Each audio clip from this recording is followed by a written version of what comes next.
inside the ultra-secure cells of ADX Florence.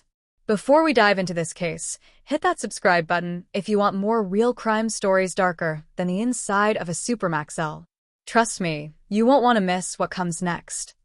The story begins on a cold January morning, with snow flattening the Colorado landscape like a white shroud.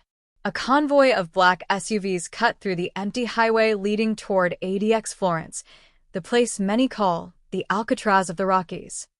Inside the lead vehicle sat U.S. Marshal Elena Ward, her jaw locked tight as she gripped the case file that had shattered her last 2 weeks. The file held a single name written in red ink: Marcus Hale, former cybersecurity contractor turned federal informant. He had vanished without a trace after leaving the witness protection program, and every indication pointed to one unthinkable possibility. Marcus had somehow infiltrated ADX Florence, the most secure prison in America. Not as an inmate, but as a ghost inside the system. It made no sense. No break-ins had ever been recorded at ADX. The prison was built to keep people in, not out. And yet the digital fingerprints that Marcus had left behind, scattered logs, corrupted cell door timestamps, and a missing hour of surveillance footage, led investigators here. Something was wrong deep inside the concrete labyrinth. By the time Elena stepped out of the SUV, the wind bit hard at her face, but it was nothing compared to the chill she felt from the warden waiting for her. Warden Briggs was a stern, square-shouldered man with eyes that seemed to catalog her every move. Beside him stood his deputy, Officer Quinn, quiet and unreadable. "You really think your guy is hiding in my prison?" Briggs asked. He didn't say it with anger. He said it like a challenge. "We think someone inside helped him," Elena replied. "We think he made a deal we don't understand yet." Briggs led her through the airlocks. Each door clanged behind them like a judge's gavel. The deeper they went, the heavier the atmosphere became, as if the concrete itself carried the weight of every secret buried within. ADX Florence was built around isolation. Every inmate lived alone, ate alone, exercised alone. Even the air felt like it moved cautiously, afraid to disturb the wrong cell. Elena followed Briggs down a narrow corridor lined with steel doors. "This tier houses high-risk isolation inmates," he explained. "No contact with staff except through controlled ports. If your man slipped in here, we would have caught him." But that confidence faltered when they reached cell 213. Briggs unlocked the viewing slit. The cell should have been empty, reserved for temporary holds only. But on the floor, illuminated by a dull overhead light, was something that should never have been there. A jacket. Federal issue. The kind worn by witness protection officers. And taped to the inside wall was a single photograph. Elena stepped forward. Her breath tightened. The photo showed a young woman sitting at a cafe, sunlight on her hair, smiling at something off-camera. It was a picture Elena recognized immediately. It was her sister, Leah, taken 2 months before Leah's unsolved disappearance. Elena's pulse hammered against her ribs. Where did this come from? Briggs swallowed. This cell was cleared last night. There was nothing here. The jacket, the photo, all of it felt deliberate. Placed. Waiting. Then Officer Quinn cleared his throat. "There's something else," he said quietly. He guided them to the cell's corner, where a hairline crack in the concrete revealed a folded slip of paper. Elena tugged it free with trembling hands. It was a note written in Marcus Hale's handwriting. "You're looking in the wrong place. She's alive. But not for long." Elena staggered back as if struck. Her sister had been missing for a year. No leads. No suspects. No closure. And now, inside the most secure prison in America, she found a message from a vanished informant who should have had no access to this building, let alone to her family. Briggs looked shaken for the first time. This doesn't make sense. No one could have entered this cell without passing 5 checkpoints. Elena felt a slow dread building. Not the fear of danger, but the fear of the truth lurking behind it. "There's a breach," she whispered. "Not from the outside, from inside your staff." Before Briggs could respond, the corridor lights suddenly flickered, then went dark for 2 seconds, long enough to send a ripple of unease through the entire tier. When they came back on, Quinn's radio crackled violently. Control to Tier C, emergency alert. One of the high-profile inmates is missing from his cell. Briggs stiffened. Missing? That's impossible. The radio stuttered again before stabilizing. Repeat. Inmate Samuel Greaves is unaccounted for. Cell breach confirmed. Elena froze. Samuel Greaves wasn't just any inmate. He was the only person who had ever worked with Marcus Hale on classified systems, and the last person seen speaking to Leah before she vanished. Her heart dropped into her stomach. If Greaves was gone, then the nightmare was only beginning. Because someone inside ADX Florence was orchestrating a game far bigger than escape. And Elena had just walked into the center of it. Panic rippled through the command center like an electrical surge. Screens flickered, alarms pulsed a dull red, and every guard moved with the rigid alertness of men who suddenly felt the ground shift beneath them. ADX Florence was designed to be unbreakable, yet one of its most monitored inmates had vanished without a trace. Samuel Greaves, a former intelligence systems engineer with a mind sharp enough to cut glass and a criminal record that read like a blueprint for digital catastrophe, had been sealed inside a reinforced cell hours earlier. Now that cell stood empty, its lock system wiped clean, the cameras looped, and no physical evidence left behind. Elena Ward stared at the security feed as if willing the truth to materialize. "Show me every angle," she demanded. Briggs replayed the footage, jaw clenched. The camera displayed Greaves lying on his cot, motionless. The timestamp advanced, the image jittered, then repeated. A loop. Not a glitch, a replacement. He spoofed the system, Elena whispered. Or someone did it for him. Officer Quinn's eyes tightened. Greaves had no equipment. No access to terminals. Nothing. That we know of. Elena snapped. The investigation team moved quickly, splitting up to search the adjoining maintenance corridors. Elena followed Quinn toward the restricted service shaft behind the tier. The air felt colder there, thinner, like the prison itself was holding its breath. Quinn scanned his badge and forced open a narrow metal door. On the other side sat a dimly lit passage lined with electrical panels and fiber cables. "This corridor is only accessible to senior staff," Quinn said. "Even most guards don't know it exists." Elena crouched near a panel, inspecting the screws. They were loose, recently tampered with. She lifted the cover and found a compact device wired into the control board. Not big, not complex, but devastating in the right hands. "A relay bridge," she murmured. "Someone used this to reroute the camera feeds." Quinn's face tensed. "You're saying a staff member did this?" "I'm saying Greaves didn't do it alone." But before she could analyze further, her radio buzzed sharply. "Marshal Ward, come to sublevel 3. We found something you need to see." The voice belonged to Investigator Rios, one of the forensic techs brought in from Denver. Elena and Quinn rushed down a flight of concrete stairs into a shadowed corridor of reinforced doors, each one protecting rooms containing tools, evidence storage, and outdated archival systems. Rios stood in front of a half-open archival vault. "This room logs old case files," he explained. "But look at this." Elena stepped inside and saw it, a stack of folders scattered across the floor, as if someone had kicked through them in a hurry. And at the center of the mess lay one file marked with a red evidence tag. A missing person report. The photo clipped to the front stopped Elena's breath. Leah Ward. Her sister's file, the original, long sealed and locked away, had been pulled out, opened, and left here deliberately.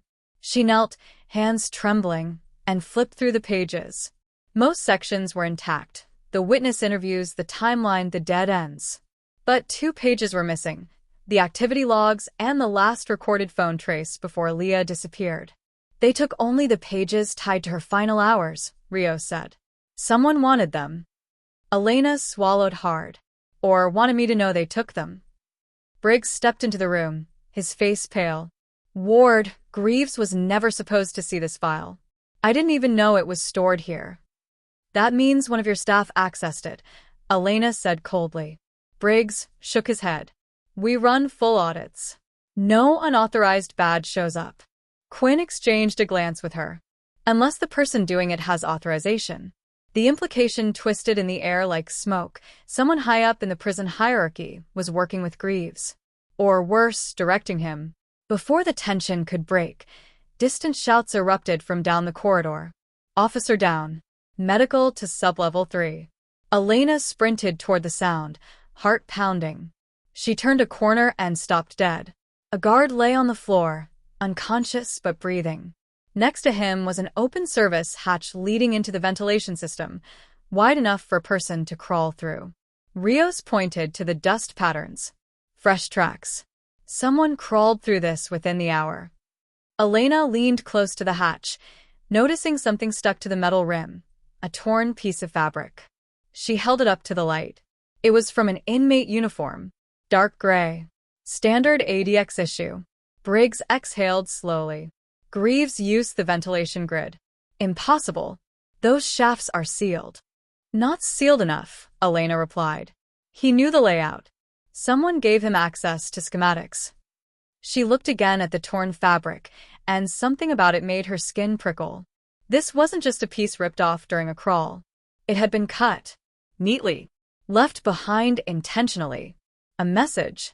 Rios called out from behind her. Ward, we found something else. Elena turned to see Quinn holding a small, metallic keycard. Unmarked, unfamiliar, and far more dangerous than anything they had uncovered so far. Quinn's voice was tight. This opens a door in this prison, but not one anyone here recognizes. Elena felt the full weight of the realization push down on her. There were hidden rooms in ADX Florence, hidden access points, hidden agendas, and someone was using them to direct a game she didn't yet understand. As she stared at the mysterious keycard, a single truth became clear. Greaves wasn't escaping. He was moving deeper. And whatever he was after inside ADX Florence, it was connected to Leah. The unmarked keycard felt heavier than metal in Elena's hand. It felt like a confession, one made by someone who believed they were too smart to be caught. Someone who wanted her to follow the trail. She turned the card over slowly. No barcode. No ID. No serial number. Just a small embossed symbol, a triangle surrounding a singled. It wasn't part of any official ADX security system. Quinn noticed her stare. You recognize it? Elena hesitated. She had seen it before. A sketch of that same symbol had been found in Leah's notebook months before she vanished. At the time, investigators dismissed it as a doodle. Now Elena knew better. This isn't prison tech, she said quietly. This is something else. Something organized. Rios pulled up a digital map of the facility. If we assume the card belongs to an auxiliary protocol, there's only one section it could open. He pointed to the blueprint. Sublevel 6, decommissioned wing. Officially sealed. No staff assigned. No inmate ever held there. Briggs stiffened. That wing was shut down before I became warden. No one goes in. The doors were welded. Not welded, Elena said. Covered. The elevator ride down to sublevel 6 felt like a descent into a forgotten world. The air thickened, colder than the rest of the prison. The lights flickered as if the circuitry protested being awakened after years of silence. When the doors opened, the hallway ahead was dusted with gray sediment, untouched by footsteps, until now. A single trail cut through the dust. Footprints. One set. Greaves.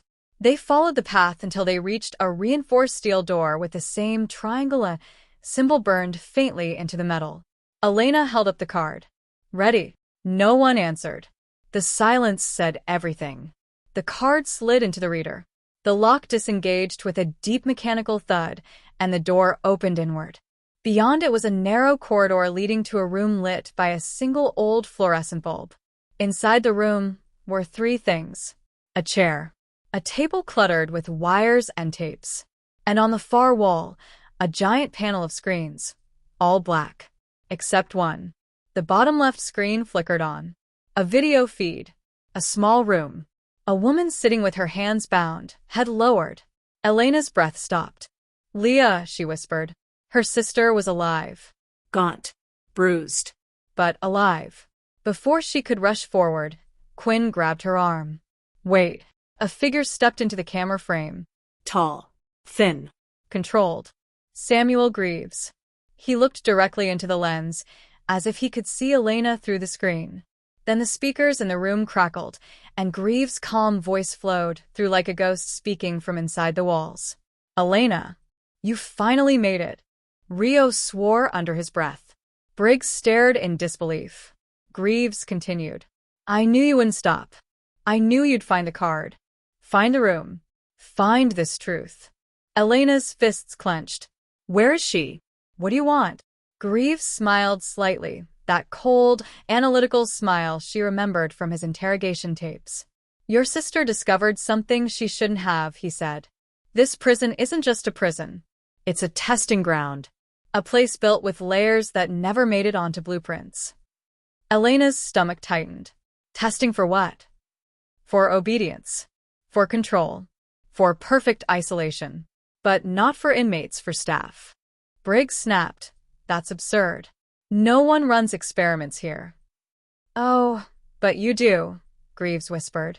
Just not knowingly. The camera panned across the room Leah was in. She was staring at the wall, unfocused, trembling, as if she'd been held there for days, months, maybe longer. Greaves leaned closer to the camera.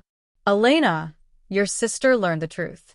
She found the hidden access points, the tapped surveillance streams, the unauthorized research logs. She thought exposing it would save lives. Elena's voice cracked. And you kidnapped her? I saved her, Greaves said calmly. Saved her from the people who built this wing. From the ones who wanted her silenced forever. The fluorescent lights in the room dimmed, then surged. And now, he said, you've walked into their hands, too. A sharp metallic click echoed from behind them. Rio spun. The door, it's closing. The steel slab slammed shut. Locks engaged. Elena rushed to the panel, but every button was dead. The screens flickered again. Greaves' voice softened. I needed you to understand before this place swallows you whole. On another screen, a countdown appeared. 014. 013. 012. A timed system reset. In ADX, a reboot meant every sealed door stayed sealed. Greaves' final words cut through the static. No one escapes ADX Florence. Not inmates. Not staff. Not truth. The screens went black. Elena turned back to her team, determination hardening into something sharper. This isn't over, she said, her voice steady. If Leah's alive, we're getting out. All of us. Briggs swallowed. How? No one knows this wing exists. Elena reached for her flashlight and shattered the nearest panel, exposing a ventilation shaft behind it. Someone built this place with hidden passageways, she said. Good. We'll use them. The countdown hit 0. The entire sublevel plunged into darkness. Somewhere in the pitch black, a low mechanical hum began, a door opening, but not the one behind them. A slow, grinding metal sound echoed down the hall. Rios whispered, What was that? Elena inhaled sharply. That, she said, is our way out or our trap. And as the darkness swallowed them, one truth pulsed like a heartbeat. They weren't just trying to escape ADX Florence. They were trying to escape the people who ran it. If you thought the story was intense, you're not ready for what comes next. Hit subscribe so you don't miss the next one.